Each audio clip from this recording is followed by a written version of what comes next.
You won. Just 2 words that meant my irreversible surrender. 2 insignificant words that only took me a second to say. And yet, after days, weeks, and months of annoying requests and prayers from my husband Jeff, they were finally spoken to. I looked at my wedding ring and sighed angrily. Do vows really not mean anything anymore? Does this mean that you agree? He asked, hopefully. Yes. I hope you won't change your mind? I sighed at his stupid question and stared at him in disbelief. What part of yes did he not understand? He had been begging me to go along with his dangerous idea for months, and now that I had finally given in out of utter disappointment, he doubted my submission to his foolish plan. A volcano was raging inside, and I couldn't believe that I was agreeing to do something so sinful, how to become a participant in an open relationship, and even attend a party created specifically for such couples. I rolled my tear-filled eyes toward the ceiling and quickly remembered how Jeff first came to me with his outlandish proposal. This was almost a year ago. He started by saying that our marriage needed some seasoning. At first, I thought he was talking about going on an exotic vacation or maybe buying me a bunch of sexy lingerie.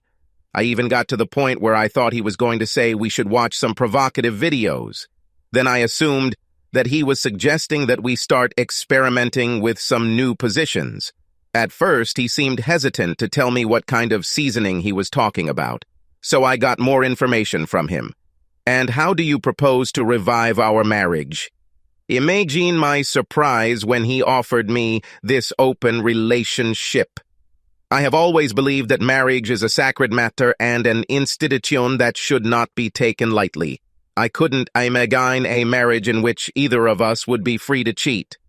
I firmly believe that marriage should be one where each partner was strictly monogamous. Wow, this is very surprising, Donna, he blurts out, shaking his fist in the air. I begin to tremble with fear and disgust.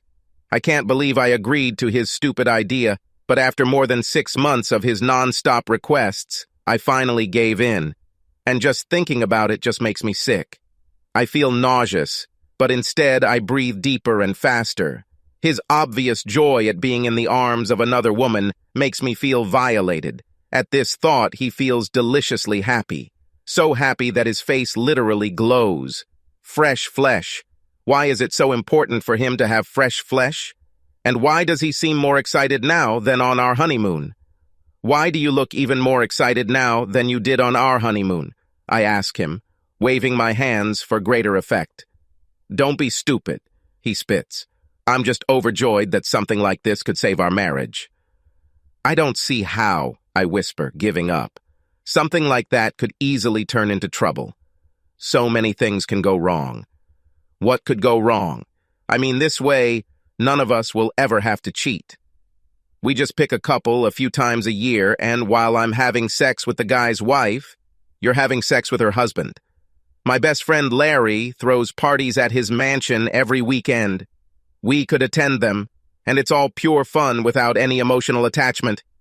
This is just to keep our sex life fresh and exciting. We will end up loving each other even more, not to mention enjoying each other's bodies even more.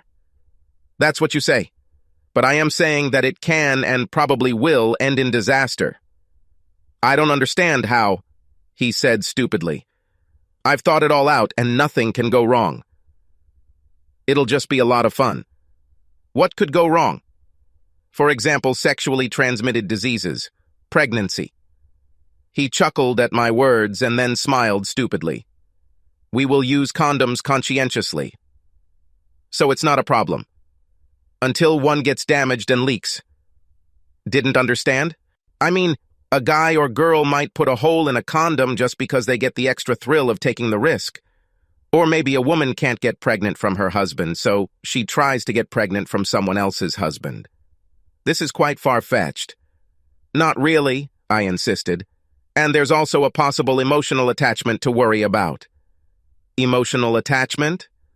Yes, for example, unexpectedly falling in love. The heart is a complicated thing, and there is a chance that someone might fall in love and become obsessed.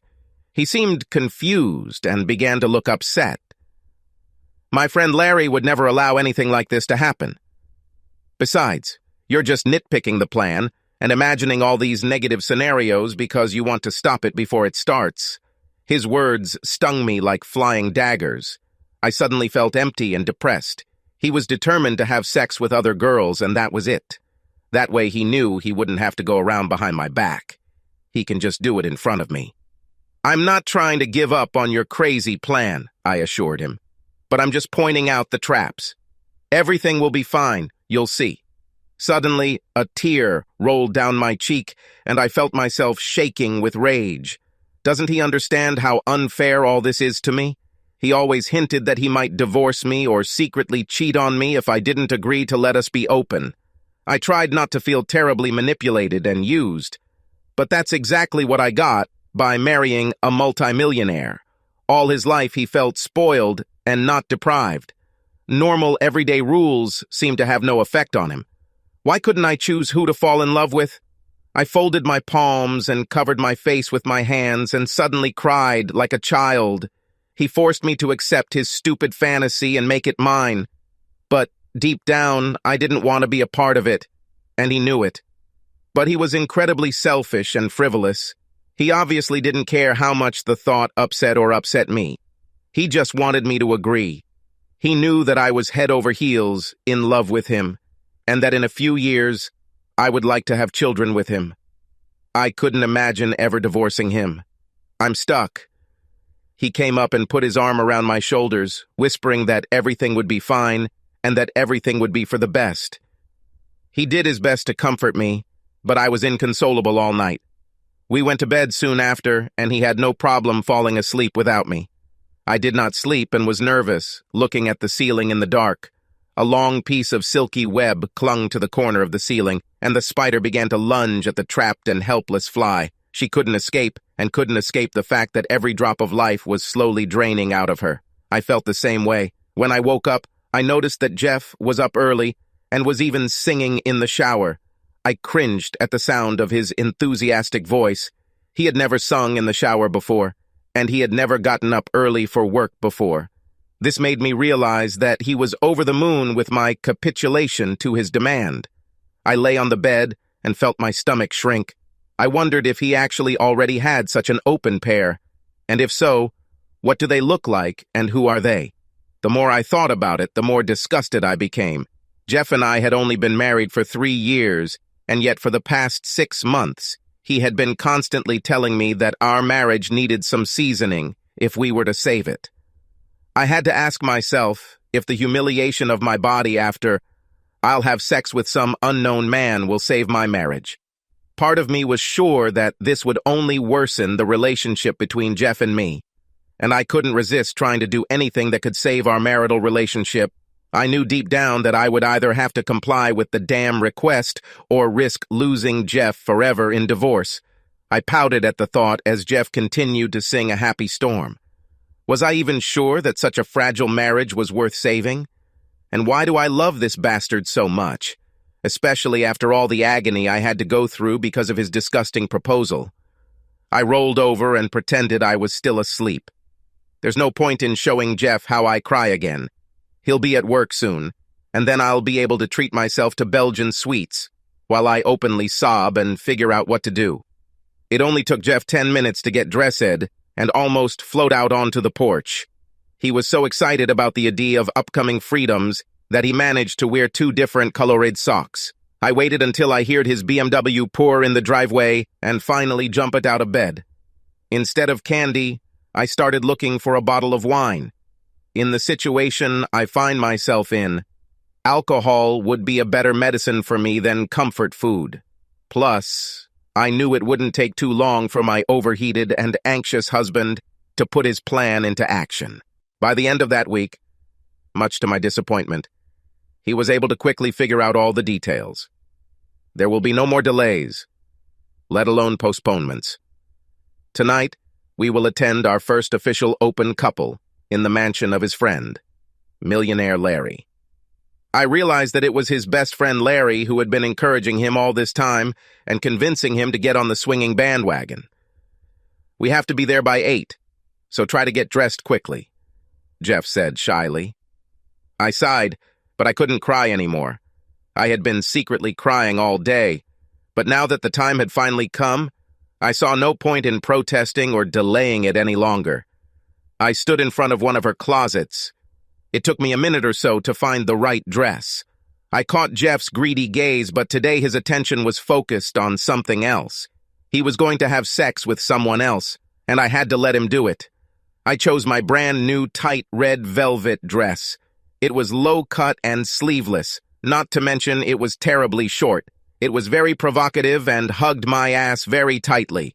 Before I had time to put on my naughty 5-inch red pumps, he suddenly turned pale and dumbfounded. He didn't expect me to dress to kill. I usually dress quite conservatively, just for tonight since he's going to force me to have sex with another guy. Let all eyes be on me, so that this guy is really hot, the one I choose. I imagined a super young stud with flowing sexy hair. He remained silent for about a minute as he gaped, but his mouth was wide open in shock and disbelief. "Don't worry, I don't have a bra or panties on," teased I. "You know, you shouldn't overdo it," he muttered uncertainty. "Look here," I spat defiantly. "We agreed that I will let you have sex with any girl you want, and I'll let you do just that. So don't think the same doesn't apply to me. You must have sex with the husband of the woman I choose. Here's how it works. And you must have sex with the wife of the man I choose. That's how I say it works. So let's just drop all this nonsense and double standards.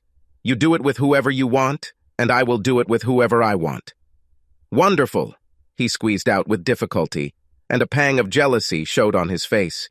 He didn't expect me to choose my own boyfriend, let alone drag my property so dangerously into a room full of puffing, horny men. I was surprised at how quiet he was on the way. I saw the hairs on the back of his neck stand on end as he watched me raise my deadly eyelashes.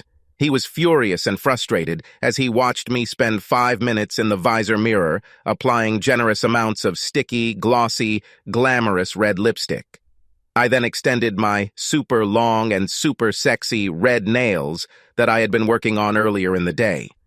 "You're just trying to make me jealous," he blurted out venomously, adding a causeless growl. "Well, so what? First of all, it was your stupid idea. What did you think? That I'm going to go to this friend of yours' party and just sit in the corner while you have fun with someone?" The sudden, angry blare of the horn brought his nervous gaze back to the winding road. "If you change your mind about me throwing myself at all the men at this party, we can always call it off.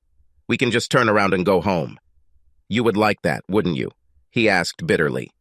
"Honestly? Yeah, that would be nice. I didn't want to go to this stupid party at all." He suddenly began to choke, and I could tell that, as jealous and anxious as he was certainly planning on choosing a specific woman. I just didn't know who he was going to choose, but I realized that very soon I would find out who the girl of his dreams was. Obviously, he agreed on everything in advance. At this thought, I pursed my lips. Apparently, he had been dreaming about this girl for months, and today was supposed to be that night. But if he was going to feel the storm, then I was going to feel the storm. I was determined to do everything to make him very upset and very jealous, even if it meant that I would have several partners, if possible, very beautiful and young. I knew that he had probably arranged in advance for me to be with some old man, simple and pot-bellied. But I will choose my own lover. He parked the car in a dead end and opened the door for me. He at least liked to pretend to his rich friends that he treated me with respect. We walked slowly towards the large double oak doors, so slow, in fact, that it felt like he was dragging me. When we finally arrived, the butler let us in with a plastic smile. The place was gorgeous and tastefully furnished, but it didn't leave much of an impression on me. If I've seen a $10 million mansion, I've seen them all. The maid slung Jeff's coat over her shoulder and led us through the front door into a magnificent living room replete with breathtaking chandeliers. I let my husband push me towards his best friend Larry, my heels clicking seductively on the marble floor. Now that we were here, part of me just wanted to sit in the corner, act like some shriveled plant, and then just wither away, unnoticed. But the clicking sound of my super high, super sexy shoes was turning me on. I found it strange, but at the same time, very exciting. After a few more seconds, I clearly saw that all the men's gazes were directed at me. Most of the guys stuck out their tongues, flicking them across the sparkling marble floor. At the same time, most of the ladies gave my husband Jeff a curious look.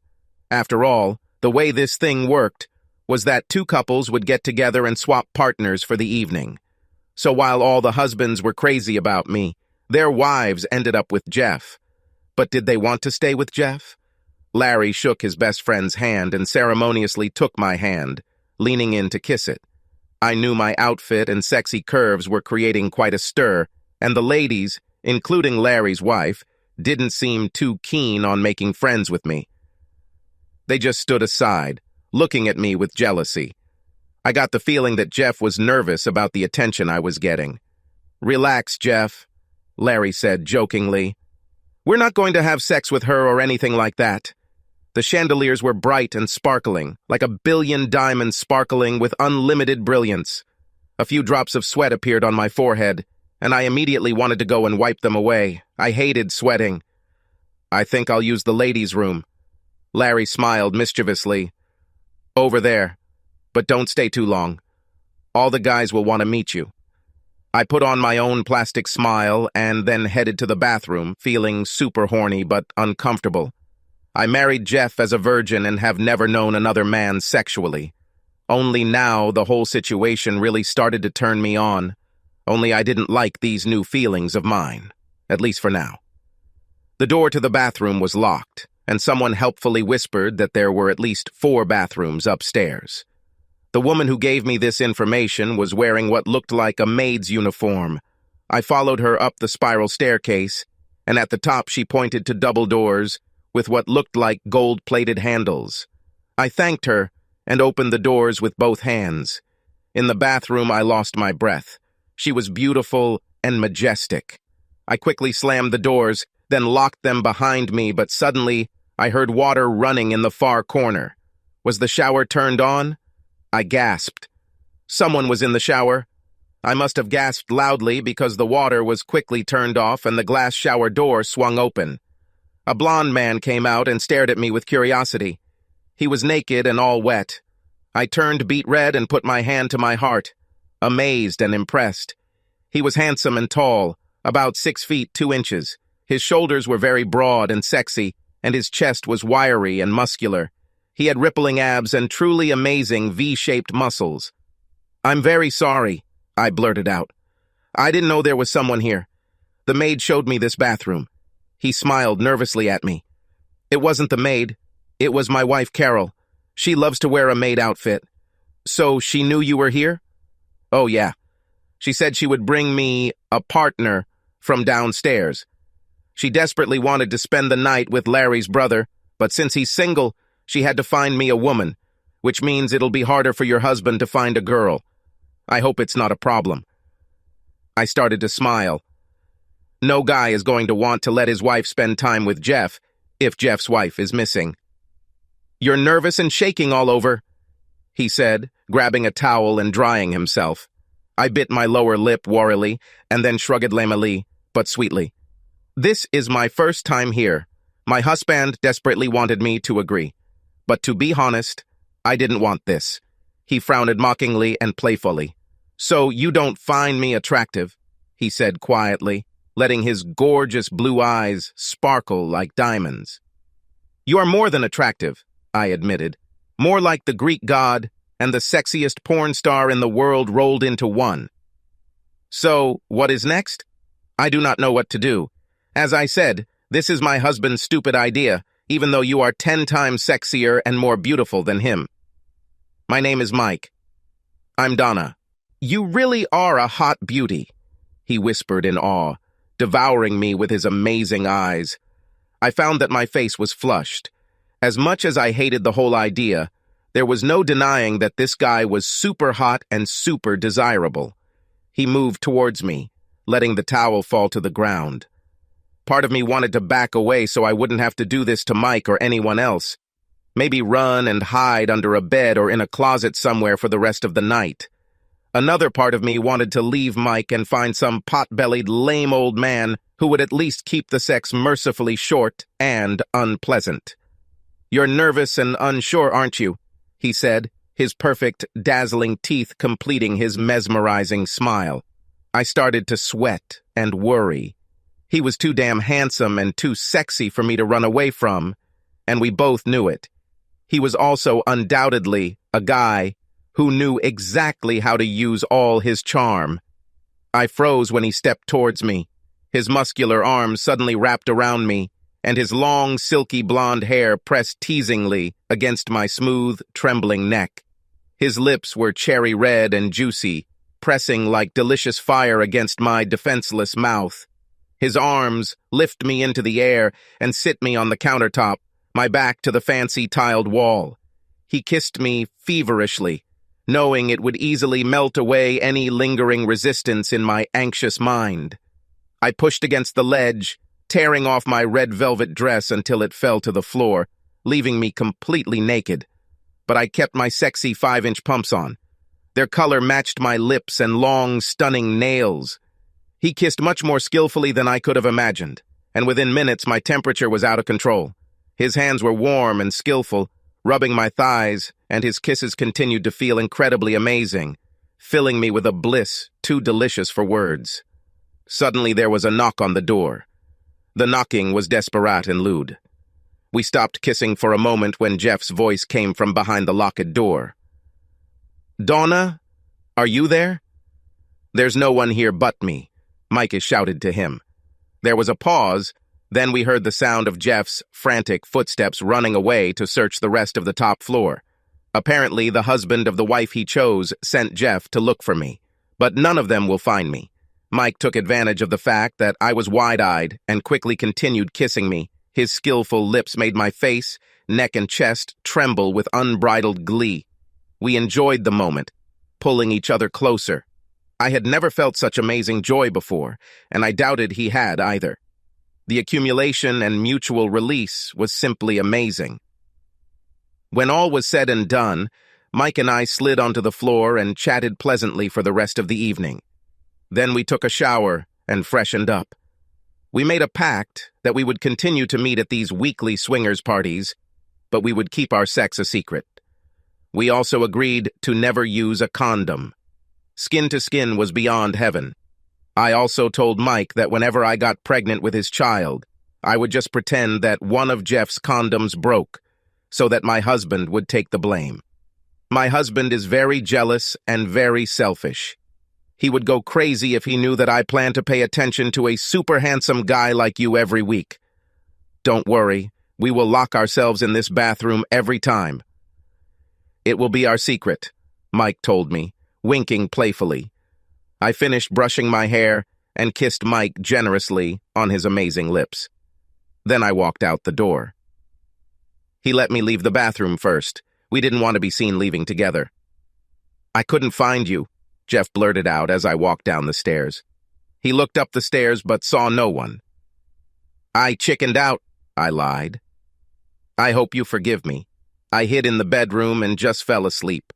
I wanted to pick some old guy for you, but I guess I just couldn't."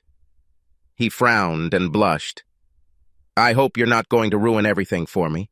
I spent this evening with a very cute redhead. Some women here are single, so if you don't have sex, it won't bother me. But at least you have to promise that you will come. They won't let a guy in without a partner. House rules. But they don't keep track of what's going on here. So promise me you'll come every week, even if you don't have sex with anyone." "I will continue," I assured him. "Thank you for letting me win," he said joyfully, his face beaming from ear to ear. "I'll let you win week after week," I lied. I knew that the main gain was already mine. Subscribe to our channel so that your second chaff doesn't cheat on you, and go ahead and listen to the next story, because this story is nothing compared to the next one. If you're under 18, don't even think about listening to the next one.